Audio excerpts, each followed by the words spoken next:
Welcome to every video we make. We use one little thing and then we build the narrative out of it. Other people besides white dudes like Star Wars. I'm just saying, we need to be conscious of our bias. Okay, so we got a new Supergirl.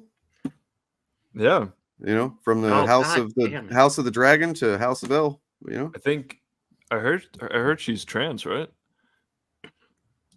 Oh yeah, I think so. Yeah, because her name is Alcock. That means she's trans. Yes, it's like a J.K. Rowling character. Mm-hmm. like hers. Like, what should I call a new trans character? Jesus Christ! I mean that is pretty much the joke that Nerdrotic made because Alcock, ha ha. It's ha so ha ha. Of course, Nerdrotic will come up with because everybody's 13 years old. That's why. Yeah. I mean, his audience is probably. Yeah, that's true. Fair enough. Well, what's scary is the people who aren't 13 years old. That is very true. That is frightening. Yeah, I mean, basically, he all he has to do is just throw out the laziest fucking half thought, and like you can, I kind of wanted to see if you guys wanted to look at the replies with me because there is some I don't know if interesting is the right word, but like, dude, what a fucking stupid I'd be bunch of people. Because I'm sure his replies are a cesspool. So sure they're very well thought out. Oh yeah, they're very stupid. All right, so yeah, here we go. Millie Alcock. I mean, they didn't care about the name whenever they were first. They were what was it? They were saying that House of the Dragon was going to be terrible and woke and bad and hates white people and all that stuff. But then they decided suddenly. No, it's actually good, and it's better than Rings of Power.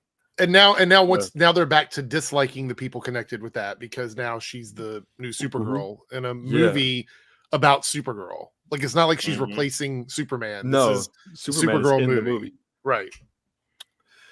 I mean, all he had to say, because like he does give him this, he does know his audience. Because it took me a second to understand what was the point of him posting this, and then it hit me, and I'm like, no fucking way, is that why he's doing this? And yeah, of course it is. But so yeah, you got Disparu, one of the other fucking thought leaders of the fandom minutes over here. A truly intelligent being. Davidson's surname was because he was David's son. Smith's parents were blacksmiths. Supergirl's parents loved.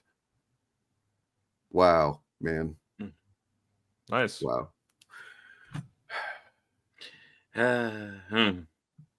Little boy body? Like what? First, a weird comment anyway, but by the way, that picture is from like 7 years ago. So, I mean, the show was filmed like at least 4 or 5 years ago. So I'm assuming it's half a decade. Yeah, I mean, and she's also playing a child. Right. Also, what's the fascination? Like they claim that like people are obsessed, like progressive people are obsessed with sexuality, identity, all this other bullshit.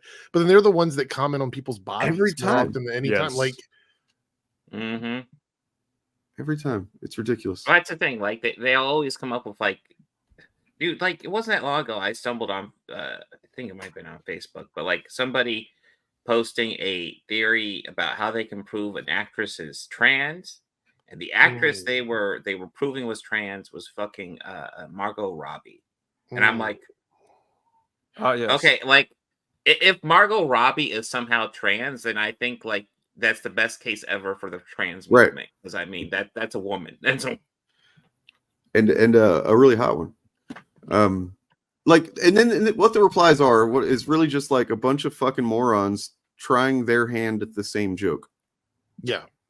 And just increasingly, or I guess decreasing levels of quality, and it didn't start off on a strong. I mean, maybe it's just me, but I like humor to be a bit more thoughtful. I mean, that just feels like the easiest, lowest possible common denominator for a joke when it comes to a last name. Oh, like there's cock in the last name. This is literally the kind of shit that me and my friends used to do in like middle school, maybe freshman year or something. We were still doing it, like that we thought was hilarious. And like now, like my girlfriend and I, we're fucking mature adults, okay? But like sometimes I'll do something like this ironically because I know it's stupid. You know what I mean? Like I'm like, oh, you're good, and then I just kind of get a blank face, like, oh, Alfred Hitchcock, he must like the Hitchcocks. You know what I mean? Like it's just it's the dumbest shit. So stupid. Yeah. And there's a difference between just making like the joke like haha cock, you know, and then like whatever the fuck Nerdrotic's doing. Mhm. And then trying to do his whole hashtag Supergirl. I'm pretty sure that the thumbnail in his title will have some reference to the word cock when the movie comes out. Almost yeah. guaranteed. Almost So, almost certain. Yeah. Mhm. Almost certain. Yeah. I think she's going to do a really good job. I liked her in House of the Dragon, so Yeah. I think Yeah, she's she gonna do a was good good job. there. And the comic run that they're talking, or the reference of the story they're referencing, I think she's going to do a good job with that as well. The comic is beautiful, the artwork is beautiful. If they can transfer that visual style to like a movie, which I think James Gunn, whoever he hires, he's going to have faith that they can do that. I'm looking forward to it. I think it's going to be good, and Yeah. I don't see any issue with this at all. Actually, between her and Meg Donnelly, I wouldn't have cared with either one of them. Yeah, they're I both think both great. of them could have really done a great job, but I'm glad they found somebody. Again, it's like you can't keep the audience that Nerdrotic caters to. There's no right answer to any question, because if they would have cast a person of color as Supergirl, they would have lost their minds. Now they Yeah. cast a woman that looks like Supergirl from the comics, and now let's make fun of her last name. There is no correct way to do anything. And they're their also mind. doing the other thing because, and I couldn't find it because I don't understand what happened to replies on Twitter anymore. But like, it just doesn't do what I expect it to do. It's not doing the same thing that it was doing when I looked at it earlier. Yeah. So Twitter like, but is like, garbage. there were people in the replies saying shit like basically they were knocking them for ever having casted Sasha Kelly. Even though that now it's like, oh, I expect. So they're just shitting on it anyway for the same thing.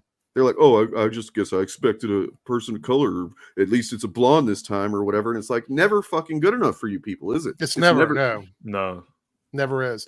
But see, that's the telltale sign. Like the same thing with Echo. Echo is a character from the comics, the series, with the exception of a couple of minor changes, was pretty true to the character from the comics. And this is a character that's been around since I believe the late 90s. I think 99 was when Echo was mid 2000s, I think. Early mid 2000s. Was it? I think I thought so. it was like the 90s.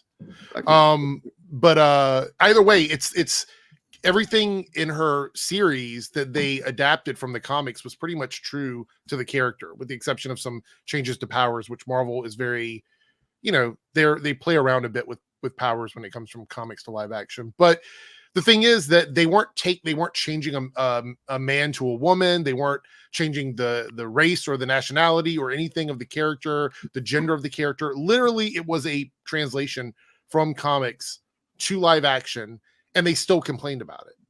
You were They correct. still by the way. complained about it. It's the reason What I was thought that? it was. You were correct. It was December 99. Okay. The reason I thought it was mid 2000s is because I forgot they didn't really use her much after that first appearance. And then in 2005, they introduced Ronin, and it wasn't. They didn't reveal who Ronin was at first, but it was her.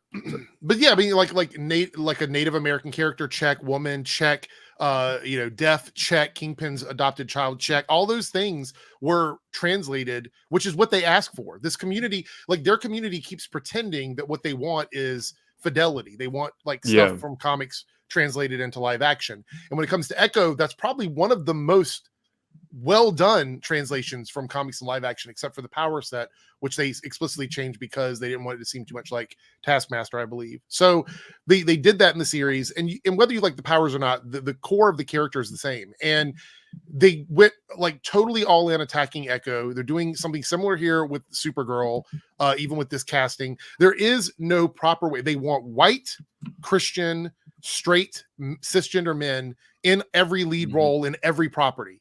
Yes. If Supergirl would have been cast as a man playing Supergirl, they would have been cheering about it.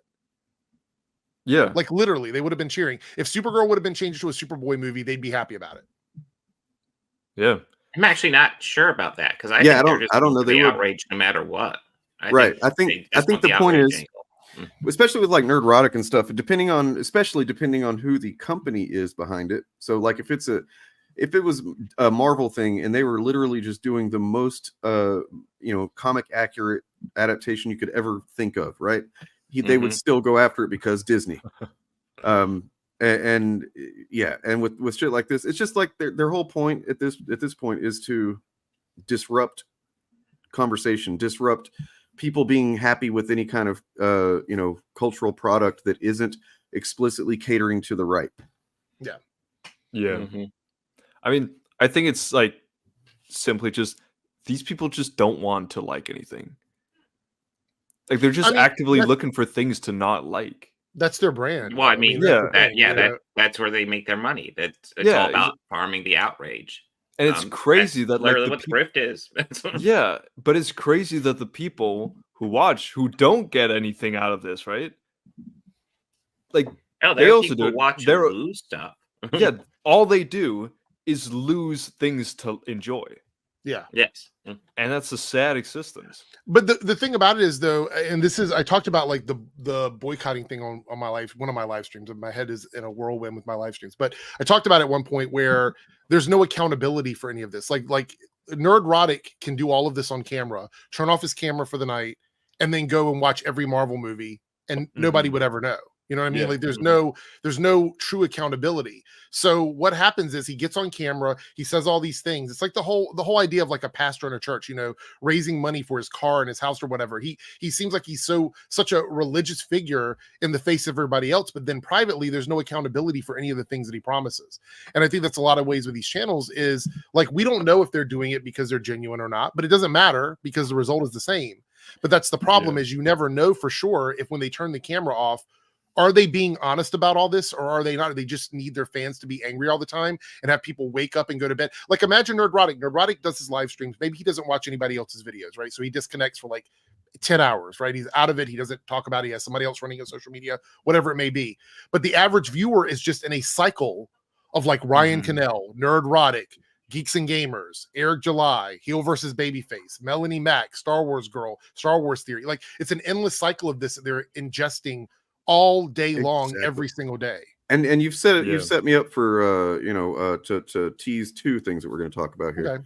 Okay. Because one, what do you think might happen to someone who's like already kind of maybe inclined toward severe mental illness that kind of consumes content like that?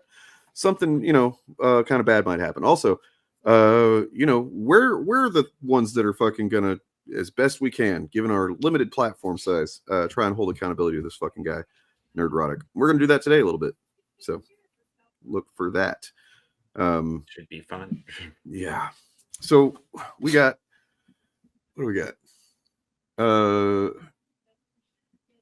Taylor Swift. You know how we always talk about Taylor Swift on here? Oh man, we are such Swiftie stands on here, nonstop. What are you guys' favorite new album? favorite album? Go. Favorite Taylor album? The most recent one where she 1989. That's actually a good one. 89. The self-titled one. I don't really listen to albums. I listen to singles. I like the Cruel Summer and Karma are both really good songs, but I'm not a big album person anymore. But I kind of like that. I like that vibe that she had when she was like in black leather and stuff, and like there was a lot of fire and stuff going on. I don't remember what that was, but I saw a video or something one time. Yeah, I'll be blunt. What I think we're never getting back together. We are never ever getting back together. That I like, and everything else is fine in my opinion. The real banger is Blank Space. That was a good one a few years ago when you released that one. That's a club banger actually. 89. Yeah, that was a. But Love Story still goes hard. I stand by it. I actually play a lot of Taylor Swift. I know most of her music. Yeah, so I mean, yeah. Nice.